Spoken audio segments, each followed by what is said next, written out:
समाजातील विविध क्षेत्रात निस्वार्थीपणे कार्य करणाऱ्या व्यक्तिमत्वांचा प्रेरणादायी प्रवास उलगडणाऱ्या मनीष वाघ लिखित ठाण्याचे विचारदीप या पुस्तकाचे प्रकाशन अजेय संस्थेचे संस्थापक डॉक्टर क्षितिज कुलकर्णी, पर्यावरण तज्ज्ञ प्राध्यापक विद्याधर वालावलकर, आदित्य प्रतिष्ठानचे संस्थापक किरण नागती यांच्या हस्ते संपन्न झाले।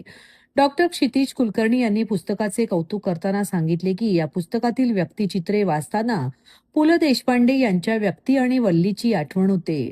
ठाण्यात विविध क्षेत्रात उल्लेखनीय कार्य करणाऱ्या व्यक्तींचे विचार आणि कार्य एका व्यासपीठावर आणण्याचे महत्त्वपूर्ण काम मनीष वाघ यांनी केले आहे।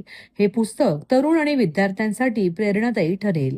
किरण नागती म्हणाले, लेखन आणि पुस्तक प्रकाशित करणे ही मोठी जबाबदारी असते। मनीष वाघ यांनी सातत्याने 25 पुस्तके प्रकाशित करून संवेदनशील लेखक म्हणून वेगळी ओळख निर्माण केली आहे।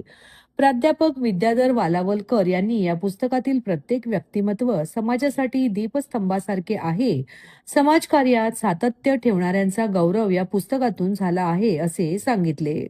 पुस्तकात समाविष्ट असलेल्या 20 मान्यवरांचा पुस्तक आणि सन्मानचिन्ह देऊन गौरव करण्यात आला।